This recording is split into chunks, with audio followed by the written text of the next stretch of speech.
श्री राकेश प्रताप सिंह। माननीय अध्यक्ष जी, जब रक्षक ही भक्षक हो जाएगा तो समाज को न्याय कहां पे मिल पाएगा और कैसे मिल पाएगा।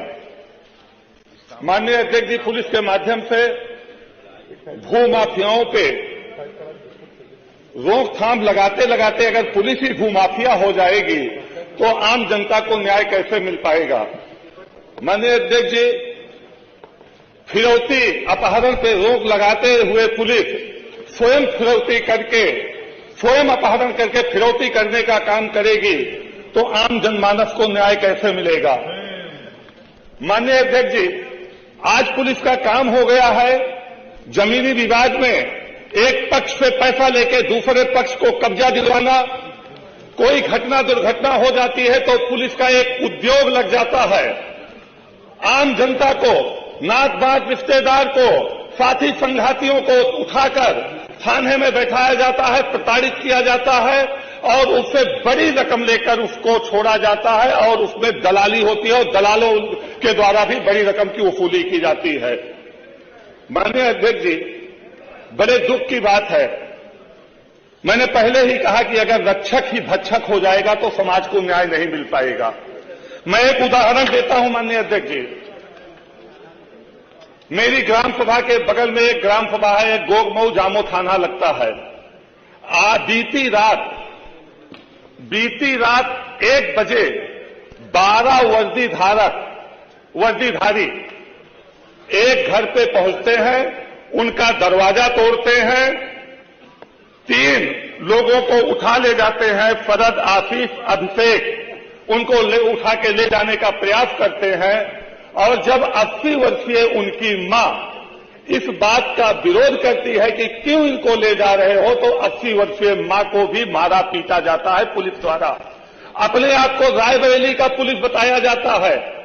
जब मैंने जामो थाने में अमेठी जनपद में यह पता करने का प्रयास किया कि क्या आपके संज्ञान में है कि कोई रायबरेली की पुलिस जामो थाना के अंतर्गत गोगमऊ ग्राम पंचायत में कोई दबिश देने जा रही है, तो उन पुलिस अधिकारियों द्वारा बताया जाता है कि नहीं, मुझे कोई जानकारी नहीं है। रात में 1 बजे 3 लोगों को उठा लिया जाता है और उनका पता नहीं लगता है कि उनको क्यों उठाया गया है और पुलिस वर्दी के धारी के रूप में पुलिस ले गए हैं, आतंकवादी ले गए हैं, अपहरणकर्ता ले गए हैं, इसका पता नहीं चलता है। माननीय अध्यक्ष जी, जिन 3 नौजवानों को, बच्चों को उठाया गया है, न वो कभी किसी अपराध में लिप्त पाए गए हैं, न कोई आपराधिक गतिविधि उनकी रही है। उनको क्यों उठाया गया है इसके कारण का अभी तक पता नहीं चल पाया है और उनको कहां ले जाया गया है इसका अभी तक नहीं पता चल पाया है।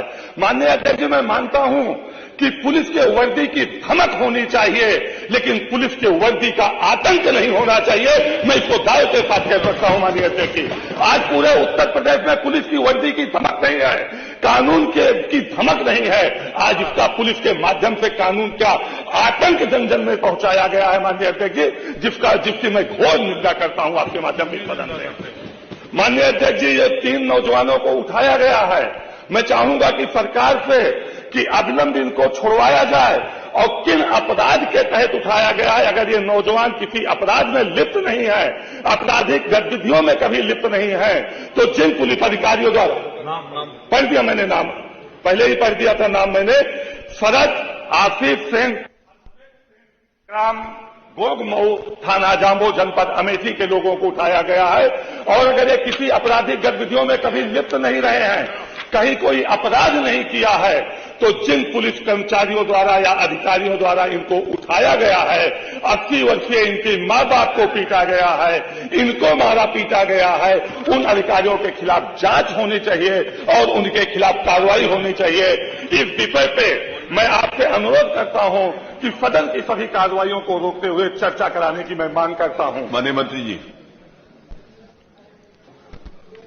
सदस्य बहुत पुराने हैं मान्यवर और अपनी बात को बहुत प्रभावी तरीके से करना भी जानते हैं मान्यवर, लेकिन जिस तरह से उन्होंने ये प्रेजेंट किया कि पहले अपने नियम 56 की सूचना में जो उनका पहला 4-5 सेंटेंस जो उन्होंने कोट किए, उससे मेरी घोर असहमति है माननीय। योगी सरकार ने जिस दिन से शपथ ली उस दिन से यह कोशिश की कि हर तरह से न्याय हो, और उसी का ये परिणाम है आज कि उत्तर प्रदेश में जन सामान्य में इस सरकार का पब्लिक परसेप्शन बदला है और उनको ये विश्वास है कि योगी सरकार में अन्याय नहीं होता है, और ऊपर से अगर होता है अन्याय कहीं तो उसको दंड भी जरूर दिया जाता है, चाहे वो किसी स्थिति का व्यक्ति हो तो किसी पद पर बैठा हो।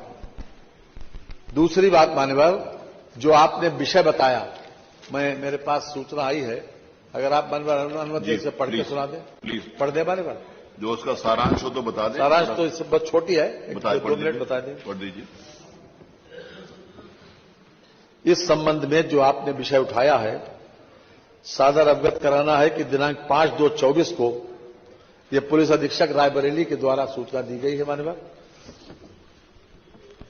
दिनांक 5/2/24 को पीडब्ल्यूडी कार्यालय जनपद रायबरेली के अंदर पीडब्ल्यूडी ठेकेदार आनंद कुमार पुत्र स्वर्गीय रामकिशन तिवारी निवासी MIG 3 RDA colony Indira Nagar थाना कोतवाली नगर जनपद रायबरेली से रंगदारी की मांग की गई तथा न देने पर उनकी गाड़ी के ऊपर हमला किया गया, जिसके संबंध में वादी आनंद कुमार की लिखित तहरीर के आधार पर थाना कोतवाली नगर जनपद रायबरेली पर मुकदमा अपराध संख्या 52/2024 धारा 147, 323, 352, 427, 506, 507 भारतीय दंड संहिता बनाम 6 अज्ञात पंजीकृत किया गया। विवेचना के दौरान वादी द्वारा दी गई जानकारी एवं संकलित साक्ष्यों के आधार पर उपरोक्त अभियोग में धारा 386 IPC की वृद्धि की गई। संकलित किए गए साक्ष्यों के आधार पर उपरोक्त घटना में पंकज सिंह पुत्र शिव प्रताप सिंह ग्राम उमरी थाना जगतपुर जनपद रायबरेली प्रति मनोज कुमार पांडे माननीय विधायक ऊंचाहार एवं उनके पुत्र पार्थ एवं नीरज सिंह पुत्र राकेश सिंह निवासी लालूपुर चौहान थाना महाराजगंज जनपद रायबरेली का नाम प्रकाश में आया। विवेचना के दौरान 7/2/24 को अभियुक्त नीरज सिंह को गिरफ्तार कर न्यायिक अभिरक्षा में जेल भेजा गया है।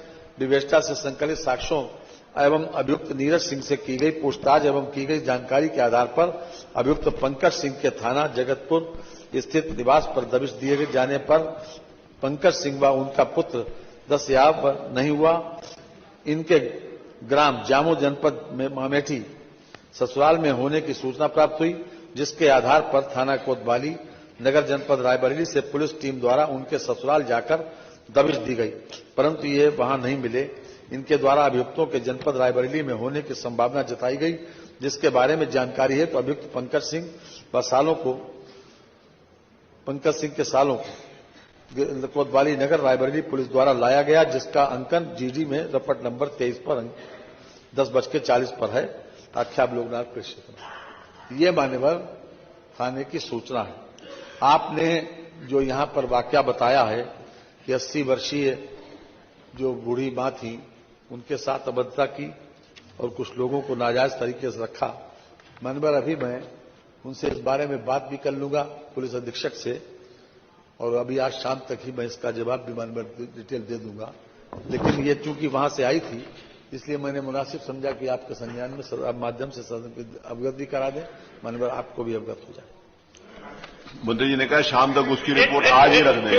केवल एक मिनट आज ही रिपोर्ट रख देंगे। पूछना तो हमारा नहीं माननीय मंत्री जी ने स्वयं कहा कि आज ही रख देंगे, जानकारी मंगा लें, फिर पूरी बात आज रख देंगे। बता देंगे, मैं देख लूंगा। फिर माननीय मनोज जी, माननीय अध्यक्ष जी, एक तो पंकज सिंह का नाम आया है कि वो मनोज पांडे जी के प्रतिनिधि हैं। हम सब भिज्ञ हैं कि जब हम कोई अपना प्रतिनिधि बनाते हैं तो उसको लिखा पढ़ी में जिलाधिकारी को या वहां की संस्थानों को लिख के देते हैं कि ये हमारा प्रतिनिधि है।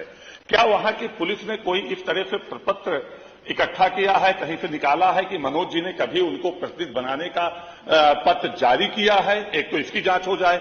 दूसरी जांच हो जाए कि पंकज सिंह की ससुराल गोगमऊ में है। ये पुलिस को पता चलता है कि पंकज सिंह अपनी ससुराल में शरण लिए हुए हैं, वहां पुलिस दबिश देती है। ठीक है, उनकी मां के साथ क्या हुआ है क्या नहीं हुआ है इसकी आप जांच करा लेंगे, इसलिए कि सदन में विधायक कह रहा है तो हो सकता है विधायक सदन में असत्य प्रलाप कर रहा हो। वो उत्तर प्रदेश की पुलिस हमेशा सही बोलती हो, मैं इस बात से सहमत हो सकता हूं। लेकिन अगर उस अपराध में उन तीनों लोगों का नाम, तीनों उनके बच्चों का, अफेक, आफिफ का और उनके साथ तीनों भाइयों का नाम नहीं था, तो उनको पुलिस भी मान रही है कि उनको लाया गया है, किस अपराध के तहत उनको रायबरेली लाके कोतवाली में बैठाया गया है और प्रताड़ित किया जा रहा है। ये किसी अपराधी, कोई किसी आईपीसी की धारा में अगर हो तो, किसी कानून में हो तो, संविधान में लिखा हो तो उसको भी माननीय मंत्री जी बता दें। इस तरह से अब होगा क्या इसके पीछे, जो मैं पहले कह रहा था, जिसका खंडन कर रहे हैं माननीय मंत्री जी, रायबरेली कोतवाली की पुलिस जब तक 2-4 लाख उनसे वसूली नहीं कर लेगी माननीय संसदीय कार्य मंत्री जी, तब तक उनको छोड़ने का काम नहीं करेगी। और यही हर जगह की पुलिस कर रही है कि अपराध कोई कर रहा है, उठाया कोई जा रहा है, जेल कोई भेजा जा रहा है, पैसा किसी पे लिया जा रहा है, यही कर रही है उत्तर प्रदेश की पुलिस। इसका मैं प्रमाण दे सकता हूं 10 जगह की कि वो जमीन कब्जा कराने के लिए पुलिस ने पैसा लिया है, गलत लोगों के उठा के पैसा लिया है, कब्जे में इस तरह से पीटा है लोगों की कि कई लोग उत्तर प्रदेश में मर चुके हैं। ग्राह्यता पर बोल दिया।